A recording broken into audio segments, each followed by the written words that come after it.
Welcome to my channel. আজ আমি তোমাদের করাবো পৃষ্ঠা নাম্বার 4-এর কষে দেখি 1.1-এর 1 থেকে 8 পর্যন্ত এই অঙ্কগুলো করাবো। এর আগের ভিডিওতে আমি তোমাদের পৃষ্ঠা নাম্বার 5-এর অঙ্কগুলো করে দিয়েছি। তোমরা দেখে না থাকলে ডেসক্রিপশনে লিঙ্ক দেওয়া আছে, তোমরা দেখে নেবে। তো চলো আজ আমরা এই অঙ্কগুলো করে নিই। দেখো 1 নম্বর অঙ্কটা বলেছে সিতারা বেগমের ফলের দোকানে 60টি পেয়ারা ছিল। তিনি তার মোট পেয়ারার 1/4 অংশ বিক্রি করলেন। তার কাছে আর কতগুলি পেয়ারা পড়ে রইল? তাহলে 60টি পেয়ারার 1/4 অংশ পেয়ারা তিনি বিক্রি করলেন। তাহলে বিক্রি করার পর তার কাছে কতগুলি পেয়ারা পড়ে রইল সেটা আমাকে বের করতে হবে। ওর কাছে মোট পেয়ারা ছিল 60টি, ও বিক্রি করলো 1/4 অংশ। তাহলে 60টির 1/4 অংশ কত হচ্ছে? 4 15 60। তার মানে ও পেয়ারা বিক্রি করেছে 15টি। বুঝতে পারলে তো? তাহলে 60টি পেয়ারা থেকে যদি 15টি পেয়ারা বিক্রি করে নেয় তাহলে ওর কাছে কতগুলো পেয়ারা থাকবে? 5 থেকে 10 5, হাতের 1 2, 2 থেকে 6 4। তাহলে ওর কাছে পড়ে রইল পেয়ারা 45টি। তাহলে এটাকে আমরা কিভাবে করব? দেখো 1/4 অংশ মানে হচ্ছে 60টি পেয়ারাকে সমান 4 ভাগে ভাগ করে। তাহলে 60টি পেয়ারাকে সমান 4 ভাগে ভাগ করলে প্রত্যেকটা ভাগ হয় তোমার 15টি করে পেয়ারা। এই 15টি করে পেয়ারা হয়, মানে 15টি করে সে 4 ভাগে ভাগ করে। তার এক ভাগ পেয়ারা তিনি বিক্রি করেছেন। তাহলে দেখো এই যে এখানে 1 ভাগ হচ্ছে কয়টা? 15টা। তাহলে 60টি পেয়ারার 1 ভাগ হচ্ছে কয়টা? 15টা। আর ওর কাছে পড়ে রইল তাহলে কয়টা? 3 15 45টা। বুঝতে পারলে তো? মোট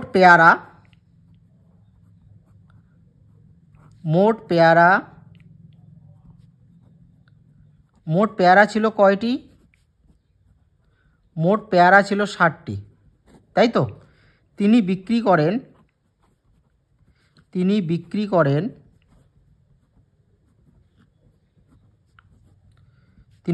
করেন তাহলে 60টি পেয়ারার 1/4 অংশ, তার মানে কয়টি? 15টি। তাহলে তিনি পেয়ারা বিক্রি করেন কয়টি? 15টি। এবার বলেছে তার কাছে কতগুলি পেয়ারা পড়ে রইল। তাহলে লিখব তার কাছে পেয়ারা পড়ে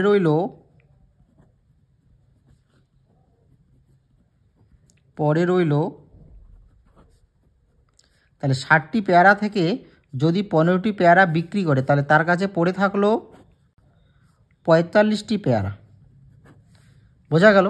এই হলো তোমাদের 1 নম্বর অঙ্ক।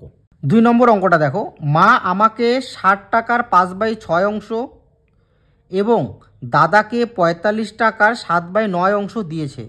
মা কাকে বেশি টাকা দিয়েছে? তাহলে প্রথমে আমাকে বের করতে হবে 60 টাকার 5/6 অংশ আমাকে কত টাকা হচ্ছে সেটা বের করতে হবে। তারপর 45 টাকার 7/9 অংশ কত টাকা হচ্ছে সেটা বের করতে হবে। তোমরা মনে রাখবে এই সংখ্যার সাথে সেই সংখ্যাটার অংশটা সবসময় গুণ হবে। দেখো 60 টাকার 5/6 অংশ মানে হচ্ছে 60 টাকাকে প্রথমে 6 ভাগ করা হয়, 6 ভাগ করে তার 5 ভাগ আমাকে দেওয়া হয়, মানে মা আমাকে দিয়েছে। এবার দাদাকে কি দিয়েছে? 45 টাকার 7/9 অংশ, অর্থাৎ 45 টাকাকে 9 ভাগ করা হয়, তার 7 ভাগ অংশ মা দাদাকে দিয়েছে। তাহলে মা কাকে বেশি টাকা দিয়েছে আমরা সেটা বের করব। প্রথমে লিখব মা আমাকে দিয়েছে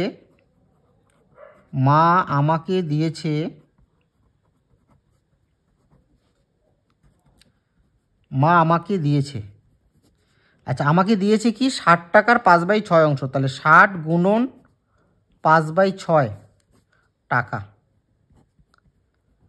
তো টাকার সাথে সেই টাকার অংশটা কি করতে হবে? গুণ করতে হবে। তাহলে 6 10 60, তাহলে 5 10 কত টাকা হচ্ছে? 50 টাকা। তাহলে মা আমাকে দিয়েছে 50 টাকা। এবার মা দাদাকে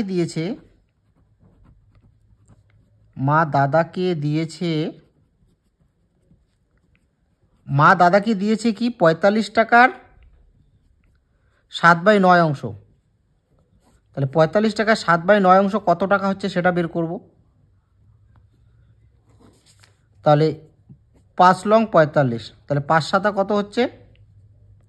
35 টাকা। তাহলে মা কাকে বেশি টাকা দিয়েছে? মা আমাকে দিয়েছে 50 টাকা, দাদাকে দিয়েছে 35 টাকা। তাহলে মা কাকে বেশি টাকা দিয়েছে? তাহলে সুতরাং মা আমাকে বেশি টাকা দিয়েছে। আমাকে বেশি টাকা দিয়েছে। বোঝা গেল? তাহলে এই হলো তোমাদের 2 নম্বর অঙ্ক। দেখো 3 নম্বর অঙ্কটা বলেছে গণেশবাবু 3 দিনে একটি কাজের এত এত আর এত অংশ শেষ করেছে। মানে একদিন করেছে 3/14 অংশ, একদিন 4/7 অংশ, একদিন করেছে 1/21 অংশ। তিনি 3 দিনে মোট কত অংশ কাজ শেষ করেছেন? তাহলে এই 3 দিনের কাজটা আমাকে যোগ করতে হবে। এখনও কত অংশ কাজ বাকি আছে, তারপর আমাকে যোগ করে সেটা মোট হচ্ছে 1 অংশ, 1 অংশ থেকে এটা এর যোগফলটা বিয়োগ করে দিলে আমার অঙ্কটা হয়ে যাবে। তাহলে দেখো অঙ্কটা আমরা কিভাবে করব। তো প্রথমে আমরা কি করব, 3 দিনে মোট কত অংশ কাজ করেছে সেটা বের করব। তাহলে লিখব গণেশবাবু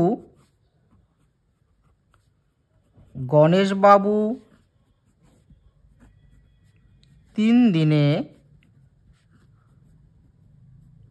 মোট কাজ করেছেন। 3 দিনে মোট কাজ করেছেন। আচ্ছা, একদিন করেছেন 3/14 অংশ, একদিন করেছেন 4/7 অংশ, একদিন করেছেন 1/21 অংশ। তাহলে 3 দিনের কাজটা আমরা আগে যোগ করে নেব, এত অংশ। এবার লক্ষ্য করো, এবার আমাকে কি করতে হবে, ভগ্নাংশের যোগ করতে হবে। তোমরা তো ক্লাস 6-এ ভগ্নাংশের যোগ করেছো। তো ভগ্নাংশের যোগ করার জন্য আমাকে কি করতে হবে, প্রথমে হরের লসাগু করতে হবে। 14, 7 আর 21-এর লসাগু করতে হবে। তাহলে 14, 7 আর 21-এ যদি আমরা লসাগু করি তাহলে কত হবে, 7 দিয়ে যাবে, 7 দুগুণা 14, 7 ও 7, 3 7 21। তাহলে লসাগু হচ্ছে আমার 7 দুগুণা 14, 3 14 42। লসাগু হচ্ছে আমার কত, 42।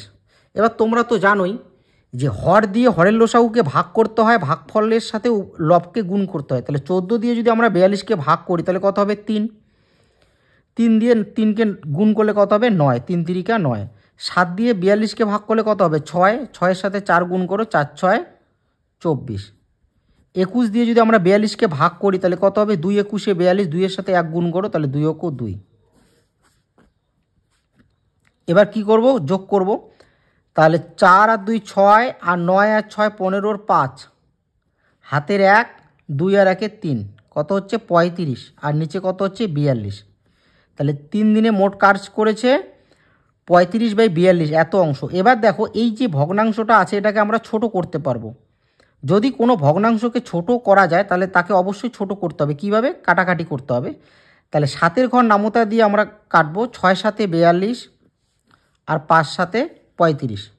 তাহলে উপরে আমরা পেলাম 5, নিচে পেলাম আমরা 6, এত অংশ। তাহলে গণেশবাবু 3 দিনে মোট কাজ করেছেন 5/6 অংশ। এবার তোমরা সবসময় ভগ্নাংশের অঙ্ক মনে রাখবে, মোট কাজ হচ্ছে 1 অংশ। মোট কাজ সমান সমান 1 অংশ। দেখো মোট কাজ কেন 1 অংশ, তাহলে 1 অংশ ওরা মোট কাজকে কয়েকটা ভাগে ভাগ করেছে। তাহলে মনে রাখবে ভগ্নাংশে মোট কাজ সবসময় 1 অংশ হয়। 1 অংশ হচ্ছে মোট কাজ। তাহলে দেখো 6 ভাগের যদি 5 ভাগ কাজ সে করে নেয় তাহলে ওর কাছে পড়ে থাকে 6 ভাগের 1 ভাগ কাজ। বুঝতে পারলে তো? তাহলে কত অংশ কাজ বাকি আছে, তাহলে লিখবো যে সুতরাং কাজ বাকি আছে, তাহলে মোট হচ্ছে 1 অংশ কাজ, সেখান থেকে 5/6 অংশ হয়ে গেছে। তাহলে মোট কাজের সাথে যে কাজটা হয়ে গেছে সেটা কি করতে হবে, বিয়োগ করতে হবে। তাহলে দেখো তোমরা এটা ডাইরেক্ট বিয়োগ করা শেখো। এই সংখ্যাটার সাথে এটা গুণ হবে, তার সাথে উপরে একটা বিয়োগ থাকলে বিয়োগ হবে। তাহলে 6 ও 6, 6 থেকে 5 আমাকে কি করতে হবে, বিয়োগ, আর হরে যা আছে তাই। তাহলে উপরে কত হবে, উপরে হবে তোমার 1 আর নিচে হবে তোমার 6। তাহলে কাজ বাকি আছে 1/6 অংশ। তাহলে এটা আমরা কিভাবে করলাম, দেখো এই সংখ্যার সাথে এটা গুণ হবে, তার সাথে উপরেরটা যদি বিয়োগ থাকে বিয়োগ হবে। 6 ও 6 আর তার সাথে 5 বিয়োগ, তাহলে 6 বিয়োগ 5, নিচে হরে যা আছে তাই। এটাকে তোমরা এভাবেও করতে পারো, 1 বিয়োগ 5/6। দেখো 1-এর নিচে কিছু নেই, মানে 1 আছে। তাহলে 1 আর 6 লসাগু 6, 1 দিয়ে 6কে ভাগ করলে কত হবে, 6ই হবে। 6-এর সাথে 1 গুণ করো, 6 ও 6, 6 দিয়ে 6কে ভাগ করলে 1 হয়, 1-এর সাথে 5 গুণ করো, তাহলে 5 ও 5। তাহলে এখানে কত হচ্ছে, উপরে 1, নিচে হচ্ছে কত, নিচে 6। তো তোমরা এভাবেও করতে পারো, তোমরা এভাবে ডাইরেক্ট করতে পারো। তাহলে এই হলো তোমাদের 3 নম্বর অঙ্ক। 4 নম্বর অঙ্কটা দেখো, একটি বাঁশের দৈর্ঘ্যের 1/3 অংশে লাল রং, 1/5 অংশে সবুজ রং ও বাকি 14 মিটারে হলুদ রং দিয়েছি। বাঁশটি কত মিটার লম্বা? তাহলে বাঁশটির দৈর্ঘ্য কত সেটা আমাকে বের করতে হবে। তো যেহেতু এখানে বাঁশটির দৈর্ঘ্য দেওয়া নেই, তাই আমাকে বাঁশটির দৈর্ঘ্য ধরে নিতে হবে, তারপর আমাকে অঙ্কটা করতে হবে। তাহলে এখানে যেহেতু বাঁশটির দৈর্ঘ্য দেওয়া নেই, তাহলে প্রথমে আমাকে কি করতে হবে, বাঁশটির দৈর্ঘ্য আমাকে ধরতে হবে। তাহলে লিখব ধরি বাঁশটির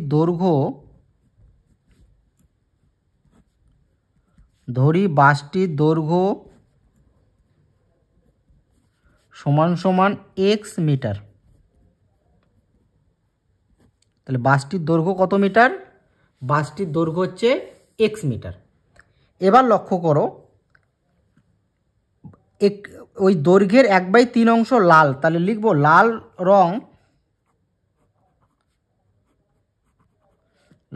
রং করা হয়েছে। তো দেখো মোট হচ্ছে বাঁশটা হচ্ছে x মিটার লম্বা, তার কত অংশ লাল রং করা হয়েছে? 1/3 অংশ, তাহলে এত মিটার। তাহলে এটা কি হবে, x উপরে আছে, এর নিচে কিছু নেই মানে 1 আছে, তাহলে x এর সাথে যদি 1 গুণ করি তাহলে x হবে, আর নিচে কত হবে? 3। তাহলে লাল রং করা হয়েছে x/3 মিটার।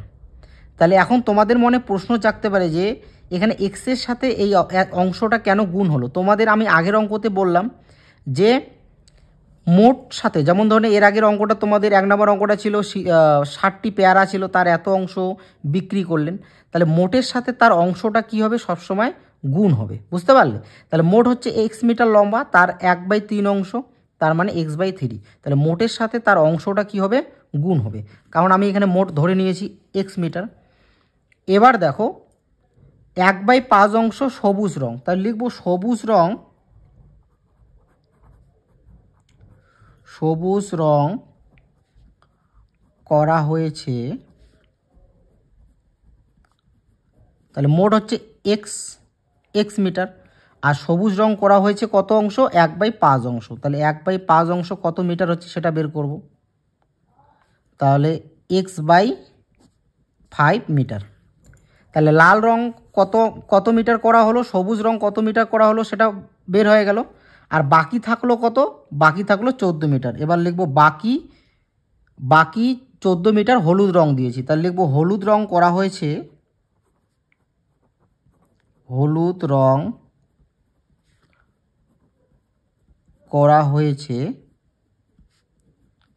14 মিটার। দেখো 14-র সাথে কিন্তু x গুণ হবে না। যদি বলা থাকতো যে হলুদ রং করা হয়েছে এত অংশ, তাহলে অংশ যদি থাকতো তাহলে কিন্তু x এর সাথে গুণ হতো, এখানে কিন্তু অংশ নেই, বুঝতে পারলে তো? তাই এখানে 14 কিন্তু 14ই থাকবে। এবার লিখব শর্তানুসারে।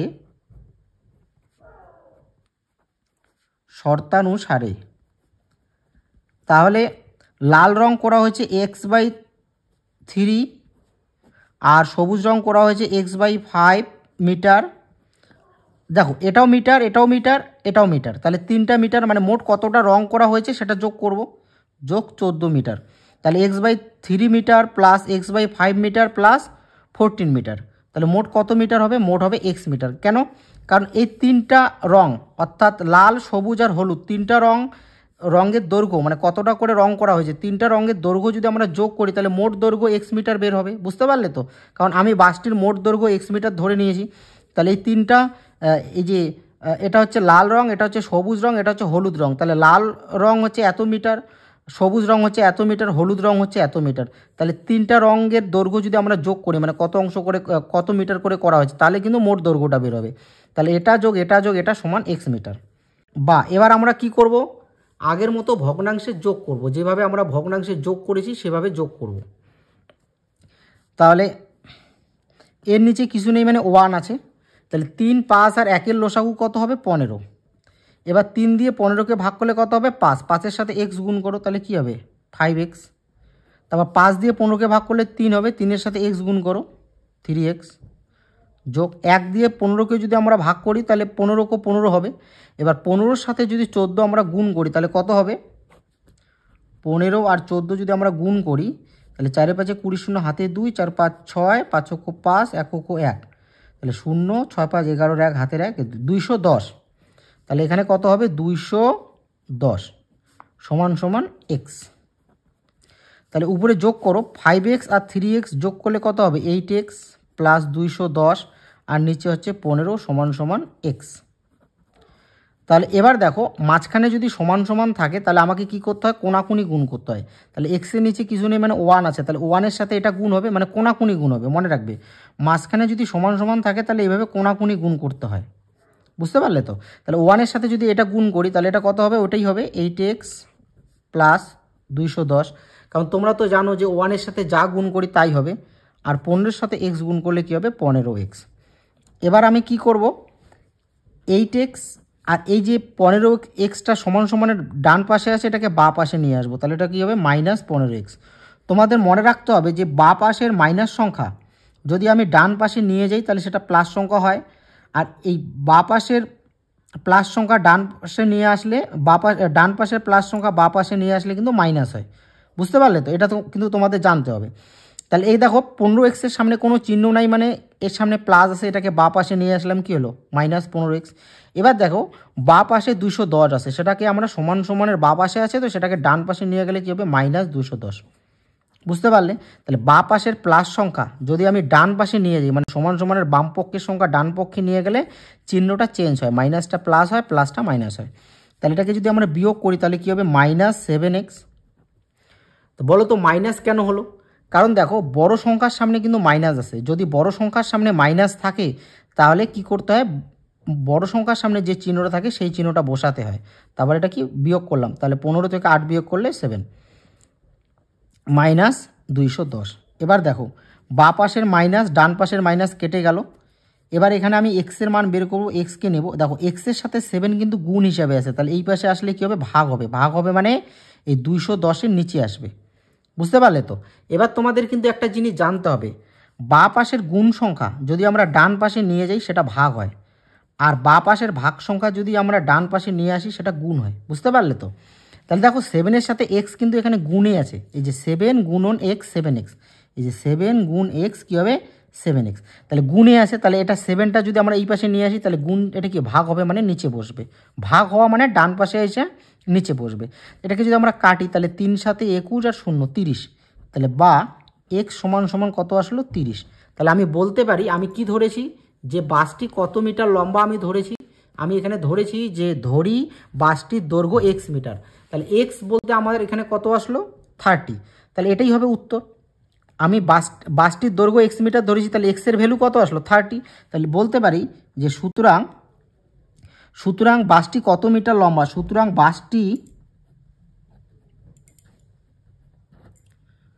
বাসটি 30 মিটার লম্বা, 30 মিটার লম্বা। 5 নম্বর অঙ্কটা বলছে একটি খাতার দাম 6 টাকা 50 পয়সা হলে 15টি খাতার দাম কত? তাহলে একটি খাতার দাম যদি 6 টাকা 50 পয়সা হয় তাহলে 15টি খাতার দাম বেশি হবে, বেশি হবে কি না? যদি বেশি হয় তাহলে কি হবে? গুণ হবে, আর যদি কম হয় তাহলে ভাগ হবে। তাহলে একটি খাতার দাম 6 টাকা 50 পয়সা, তাহলে 15টি খাতার দাম কত? তাহলে তোমরা ভাবো একটি খাতার দাম যদি 10 টাকা হয় তাহলে 15টি খাতার দাম কত হবে? 150 টাকা। তাহলে এটা কি করতে হবে? গুণ করতে হবে। তাহলে লিখবো একটি খাতার দাম, একটি খাতার দাম কত বলা আছে? 6.50 টাকা, অর্থাৎ 6 টাকা 50 পয়সা। তাহলে 15টি খাতার দাম, তাহলে লিখব 15টি খাতার দাম। তাহলে 15টি খাতার দাম বের করতে হলে কী হবে? বেশি হবে, গুণ করতে হবে এত টাকা। এবার দেখো 15 দিয়ে 6.50কে আমরা গুণ করব। তাহলে গুণ করো, 5 দিয়ে প্রথমে পুরো সারিটা গুণ করো, 5 0 0, 5 5 25, 5 হাতে 2, 5 6 30 আর 2 32, 1 0 0, 5 অক্ষ 5, 6 অক্ষ 6, তাহলে এটা যোগ করো 0 5 7 9। এবার দেখো উপরে ডান দিক থেকে কয়টা সংখ্যার পর দশমিক আছে? দুটো সংখ্যার পর, তাহলে গুণফলেও কিন্তু দুটো সংখ্যার পর দশমিক বসাতে হয়, বুঝতে পারলে? তাহলে 15টি খাতার দাম হবে 97.50 টাকা, অর্থাৎ 97 টাকা 50 পয়সা। এবার দেখো দশমিকের পরে শূন্যর কোনো ভ্যালু নেই, দশমিকের পরে যদি শুধু 5 থাকে তবু তোমাকে ভাবতে হবে এটা 50 পয়সা। যদি তোমরা শূন্য দাও তবু চলবে, না দিলেও চলবে। তাহলে 15টি খাতার দাম কত আসলো? 97 টাকা 50 পয়সা। 6 নম্বর অঙ্কটা দেখো, একটি বাক্সে 12টি চিনির প্যাকেট আছে, প্রতিটি প্যাকেটের ওজন 2.84 কিগ্রা। তাহলে 12টি প্যাকেটের মোট ওজন কত হবে? তাহলে গুণ করতে হবে, 12টি প্যাকেট আছে, তাহলে প্রতিটি প্যাকেটের ওজন মানে একটি প্যাকেটের ওজন 2.84 কিগ্রা। তাহলে 15টি চিনির প্যাকেটের ওজন বেশি হবে। একটি প্যাকেটের ওজন যদি এত হয় তাহলে 12টি চিনির প্যাকেটের ওজন বেশি হবে, তাহলে এটা কী করতে হবে? গুণ করতে হবে। এবার বাক্স এবং প্যাকেটগুলোর মোট ওজন হচ্ছে 36 কিগ্রা। তাহলে হিসাব করে দেখি বাক্সটির ওজন কত। তাহলে দেখো, এটা ধরে নাও একটা বাক্স, এটা একটা বাক্স, এই বাক্সে 12টি চিনির প্যাকেট আছে, 12টি, 1 2 3 4 5 6 7 8 9 10 11 12, এই 12টি চিনির প্যাকেট আছে।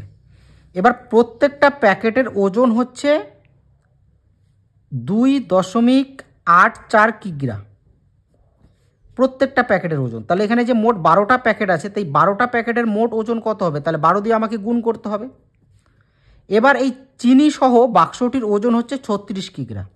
তাহলে এই চিনির ওজনটা মানে এখানে গুণ করে যেটা বের হবে চিনির ওজনটা আর মোট মানে চিনি সহ বাক্সের ওজনটা যদি আমরা বিয়োগ করি তাহলে কার ওজনটা বের হবে? বাক্সটার ওজন বের হবে। বুঝতে পারলে তো? এই 36 কিগ্রা কিন্তু চিনি প্লাস বাক্সটার ওজন। তাহলে চিনির ওজনটা যদি চিনি প্লাস বাক্সের ওজন থেকে বিয়োগ করে দিই তাহলে আমার বাক্সটার ওজন বের হবে। তাহলে দেখো, তাহলে লিখব যে একটি প্যাকেটের ওজন, একটি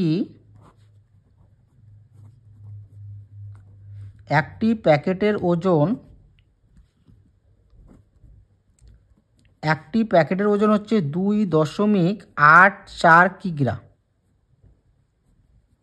তাহলে মোট প্যাকেট কয়টা আছে? 12টা। তাহলে 12টি প্যাকেটের ওজন, তাহলে 2.84-এর সাথে 12 কী করতে হবে? গুণ করতে হবে, এত কিগ্রা।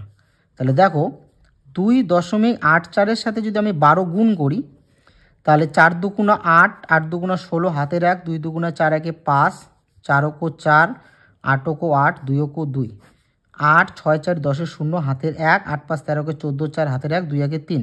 ডান দিক থেকে কয়টা সংখ্যার পর দশমিক? 2টা সংখ্যার পর। তাহলে গুণফলও কিন্তু ডান দিক থেকে 2টো সংখ্যার পর দশমিক বসাতে হবে। তাহলে কত আসলো? 34.08 কিগ্রা। তাহলে 12টি প্যাকেটের ওজন এটা। এবার লক্ষ্য করো, তাহলে এই 12টি চিনির প্যাকেটের ওজন আসলো তোমার 34.08 কিগ্রা এবং বাক্স আর চিনির ওজন হচ্ছে 36 কিগ্রা। তাহলে শুধু বাক্সটার ওজন কিভাবে বের করবো? 36 কিগ্রার সাথে অর্থাৎ মোট ওজনের সাথে চিনির ওজনটা যদি আমরা বাদ দিই তাহলে শুধু বাক্সটার ওজন বের হবে। তাহলে লিখবো যে সুতরাং বাক্সটির ওজন আমরা কিভাবে বের করব? এই 36-এর সাথে অর্থাৎ এই চিনি প্লাস বাক্স, এই 36-এর সাথে আমাকে চিনির ওজনটা বিয়োগ করে দিতে হবে। 34.08 এটা আমাকে বিয়োগ করে দিতে হবে, এত কিগ্রা। এবার 36-এর সাথে যদি আমরা 34.08 বিয়োগ করে দেই তাহলে কত হবে?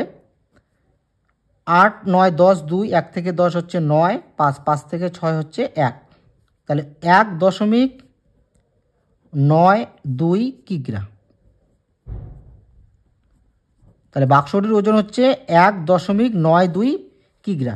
এবার লক্ষ্য করো, যদি তোমাদের এইরকম কোনো সংখ্যার সাথে বিয়োগ করতে হয়, ধরে নাও যেই সংখ্যায় দশমিক নেই, তাহলে ওই সংখ্যাটা কিন্তু এভাবে লিখবে, যেমন 36.00 তার সাথে 34.08। যদি কোনো সংখ্যার সাথে দশমিক না থাকে তাহলে তোমরা কিন্তু এইভাবে লিখবে। যেমন ধরে নাও 14কে যদি আমরা দশমিকে লিখি তাহলে লিখবো 14.00। তার সাথে যদি আমরা 2.08 বিয়োগ করি তাহলে এভাবে আমাকে কিন্তু এগুলো লিখতে হয়, এভাবে আমাকে বিয়োগ করতে হবে। তাহলে এই হলো তোমাদের 6 নম্বর অঙ্ক। 7 নম্বর অঙ্কটা দেখো, 1 বস্তা চালের পরিমাণের 0.75 অংশের দাম 1800 টাকা হলে 0.15 অংশের দাম কত হবে? অর্থাৎ এত অংশের দাম যদি এত টাকা হয় তাহলে এত অংশের দাম কত হবে সেটা আমাকে বের করতে হবে। তাহলে দেখো 0.75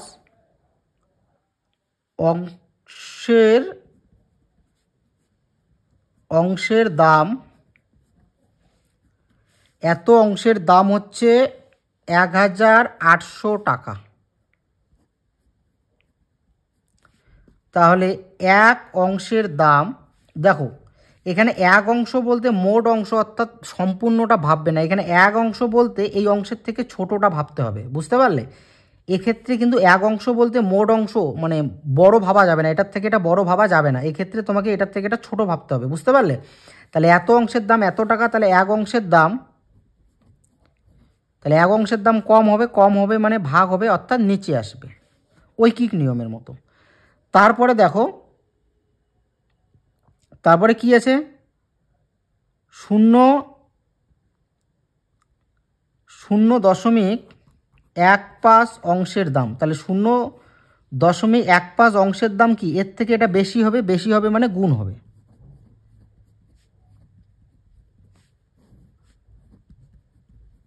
তো ভালো করে বোঝার চেষ্টা করো।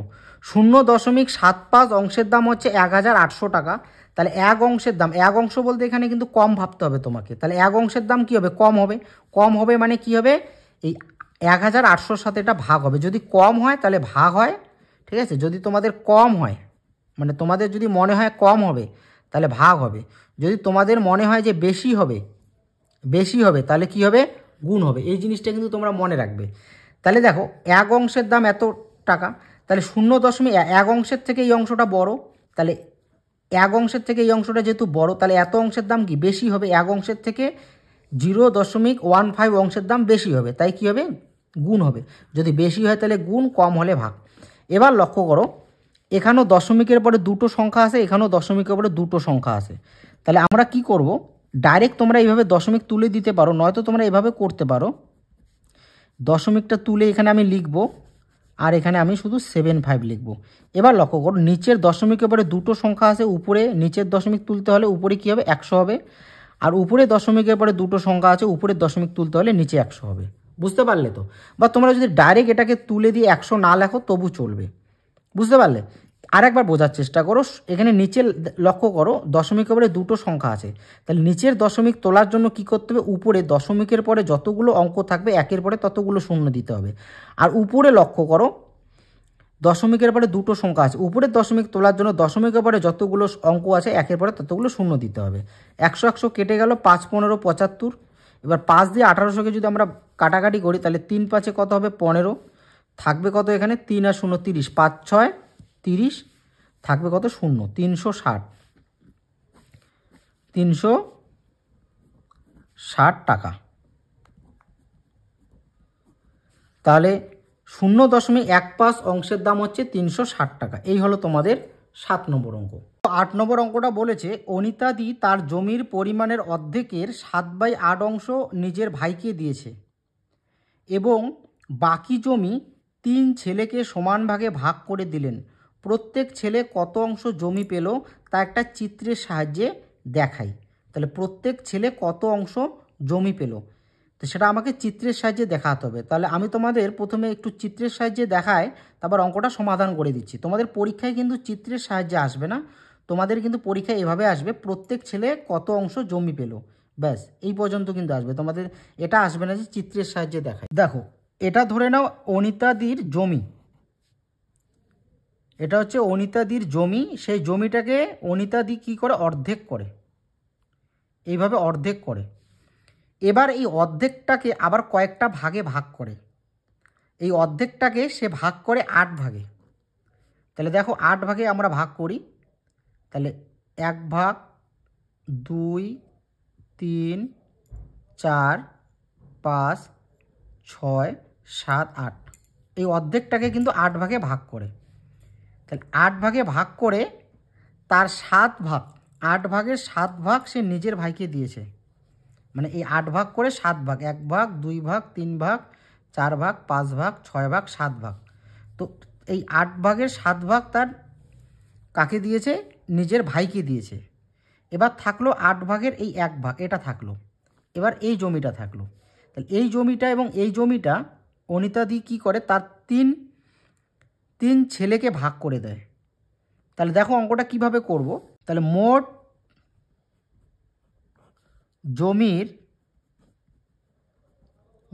জমির অর্ধেক, তোমরা তো জানো অর্ধেক আমরা কিভাবে লিখি, 1/2 অংশ। তাহলে মোট জমির অর্ধেক কত হচ্ছে? 1/2 অংশ। তো 1/2 অংশকে সে 8 ভাগ করে 7 ভাগ দিয়েছে নিজের ভাইকে। তাই লিখব ভাইকে দিয়েছে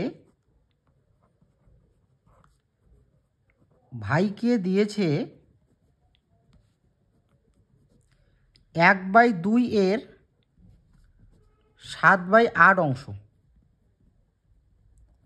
মানে এত এর এত অংশ। তাহলে এর মানে কি? এর মানে হচ্ছে গুণ। এত এর এত অংশ মানে এটার সাথে এটা কী করতে হবে? গুণ করতে হবে, এত অংশ। তাহলে এটা কাটাকাটি করা যাবে না। তাহলে উপরে হবে তোমার 7, নিচে হবে 8 দুগুণা 16। তাহলে ভাইকে দিয়েছে 16 ভাগের 7 ভাগ। এবার মোট জমি তো তোমরা জানো 1 অংশ। তাহলে জমি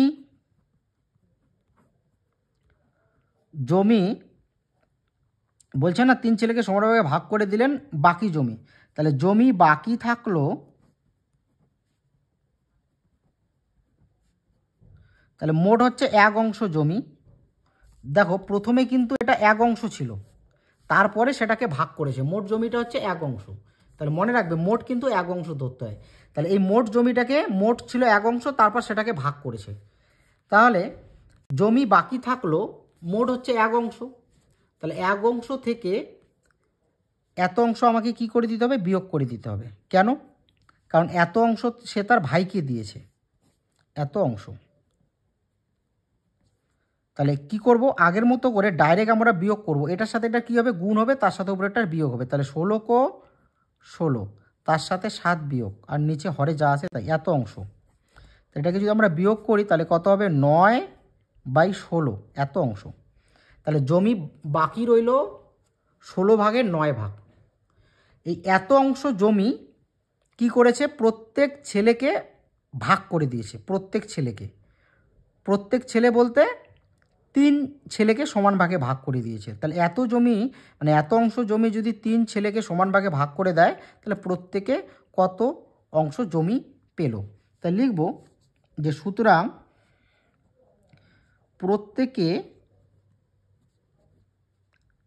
প্রত্যেকে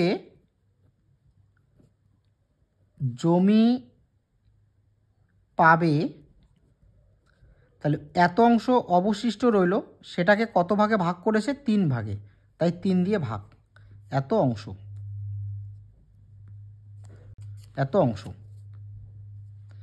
তাহলে এবার লক্ষ্য করো, তোমরা যদি এই 3-এর নিচে কিছু নেই, মানে 1 আছে, তাহলে তোমরা যদি এই ভাগটাকে গুণ বানাও তাহলে কি হবে? এই 1 যাবে উপরে, 3 আসবে নিচে। 3 দিয়ে 9কে কাটো, 3 3 9, এত অংশ। কিভাবে করলাম? তাহলে প্রত্যেকে জমি পাবে। তাহলে এই 9/16 অংশ জমি সে 3 ছেলেকে সমান ভাগে ভাগ করে দিবে, তাই এই অংশটাকে 3 দিয়ে ভাগ করলাম। এবার লক্ষ্য করো, এই 3-এর নিচে কিছু নেই, মানে 1 আছে। এবার ভাগ চিহ্নকে যদি আমরা গুণ চিহ্ন বানাই, তাহলে তার ডান পাশের সংখ্যাটা উল্টে যাবে, অর্থাৎ 1টা উপরে যাবে আর 3টা নিচে আসবে। কাটাকাটি করলাম, 3 3 9, তাহলে থাকলো কত? উপরে 3 আর নিচে থাকলো 16। তাহলে 3/16 অংশ। তাহলে প্রত্যেকে জমি পাবে 3/16 অংশ। এই হলো তোমাদের 8 নম্বর অঙ্ক।